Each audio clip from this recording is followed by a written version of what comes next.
औज़ुबिल्लाहि मिनश्शैतानिर्रजीम बिस्मिल्लाहिर्रहमानिर्रहीम नाहमदुहु व नसल्ली अला रसूलिहिल करीम अम्मा बाद फ़अऊज़ुबिल्लाहि मिनश्शैतानिर्रजीम बिस्मिल्लाहिर्रहमानिर्रहीम। मैं हूं हकीम आसिफ़ अली राव अल रज़ाकी हेल्थ रिकवर की जानिब से आपकी रहनुमाई के लिए हाज़िर हूं। हम मसाइल को सुलझाने की बजाय हम उलझाने की कोशिश करते हैं। अगर हम मसाइल को सुलझाने की कोशिश में पॉजिटिव एक्टिविटी करेंगे तो यकीनन मसाइल हल हो जाएंगे, वरना मसाइल उलझते चले जाएंगे। जैसे मिसाल के तौर पे हमारे इर्द गिर्द देखा जाता है कि हम प्रॉब्लम को समझने की बजाय हम अलामतों के ऊपर ध्यान करते हैं। जैसे किसी इंसान को अगर यूरिक एसिड के मसाइल हैं तो वो यूरिक एसिड के ऊपर फोकस करता है, वो ये समझने की कोशिश नहीं करता कि यूरिक एसिड क्यों पैदा हुआ।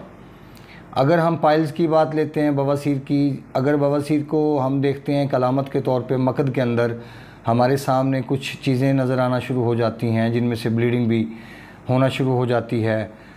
हम बवासीर को अहमियत नहीं देते, हम बवासीर को सिर्फ़ इस हद तक अहमियत देते हैं कि हमें एक प्रॉब्लम हमारे सामने आ गई। हम ये नहीं समझने की कोशिश करते कि आखिर बवासीर के पैदा होने की भी कोई वजह हो सकती है। जब तक हम मसाइल को हल करने के लिए पॉजिटिव थिंकिंग में काम नहीं करेंगे, हम नाकाम होते चले जाएंगे। जैसे आप बवासीर के लिए हज़ारों टोटके इस्तेमाल करते हैं लेकिन नाकामी आपके हाथ में आती है।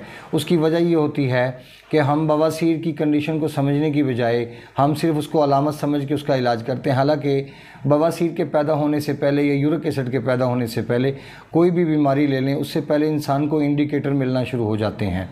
जैसे मिसाल के तौर पे कॉन्स्टिपेशन होना शुरू हो गई पहले से। अगर कॉन्स्टिपेशन होना शुरू हो गई तो कॉन्स्टिपेशन का इलाज क्या होगा?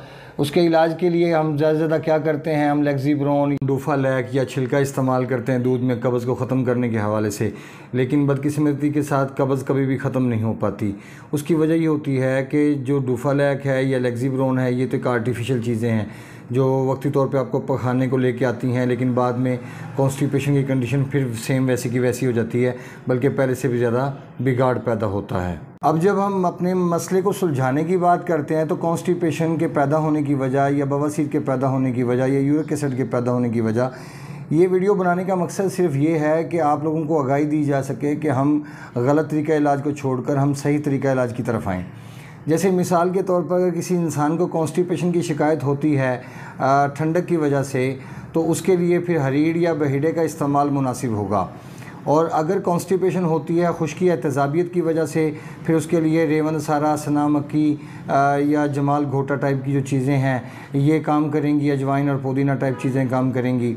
और अगर कब्ज़ होती है, गर्मी से, हरारत से कब्ज़ हो जाती है, समटाइम ऐसा होता है कि गर्मी से भी कब्ज़ हो जाती है, लेकिन इस कब्ज़ की शिद्दत बहुत ज़्यादा नहीं होती, तो ऐसी कैफियत में हम छोटी इलायची और गुलाब की पत्तियाँ और जैसे हम सौंफ है, ऐसी चीज़ों का अगर इस्तेमाल करते हैं तो ऐसी चीज़ों को इस्तेमाल करने से हमारे मसाइल कमी की तरफ जाना शुरू हो जाएंगे, ना कि मसाइल हमारे बढ़ना शुरू हो जाएंगे। इसलिए आप किसी भी कंडीशन का ट्रीटमेंट करना चाहें, आप पहले उसका पूरी तरह जायज़ा लें। जायज़ा लेने के बाद फिर उसके ट्रीटमेंट की तरफ आप कदम उठाएं।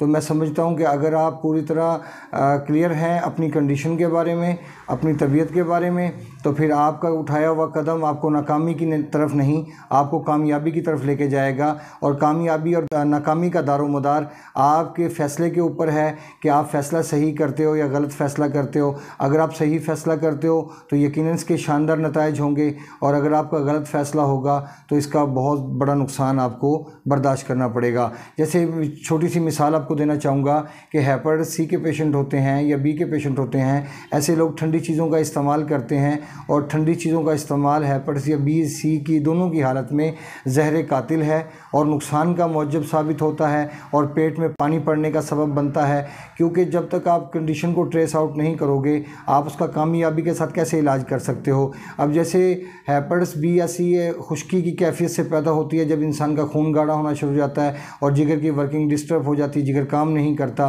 तो ऐसी हालत में हमारे बहुत सारे दोस्त जो से हैं वो आंखें बंद करके ऐसे इकदाम उठाते हैं कि जो उनको नहीं उठाने चाहिए, जिसकी वजह फिर आने वाले वक्त में उनको पेट पानी के मसाइल का सामना करना पड़ता है और मौत फिर इंसान का मुकद्दर होती है। याद रखें, अल्लाह पाक कभी भी इंसान को बीमार नहीं करते। अल्लाह तो कभी भी अपने बंदे के पेट में दर्द बर्दाश्त नहीं कर सकते। अल्लाह पाक तो हमेशा इंसान को सेहत की हालत में देखना चाहते हैं, लेकिन अफसोस इस बात का है कि इंसान अल्लाह पाक के बताए हुए रास्तों को समझने की बजाय या उस पर अमल करने की बजाय वो अपने रास्तों का इंतखाब करता है और फिर बीमारी उसका मुकद्दर ठहरती है। तो ये एक वीडियो थी अपने एक नॉर्मल कंडीशन के हवाले से, जैसे हम मसाइल को सुलझाने की कोशिश करें ना कि उलझाने की कोशिश करें। तो इंशाल्लाह इसमें बहुत कुछ आप लोगों के लिए होगा समझने के लिए। कोई इंसान थोड़ी सी भी अक्ल और शऊर रखता है तो मैं समझता हूँ कि ये बातें उसके लिए बहुत ज़्यादा मुआविन साबित होंगी। अपने दोस्त अहबाब का ख्याल रखें। मिलते हैं इंशाल्लाह मज़ीद इंफॉर्मेटिव वीडियो के साथ। वमा अलैना इल्लल बलागुल मुबीन। अस्सलामु अलैकुम वरहमतुल्लाहि वबरकातुहू।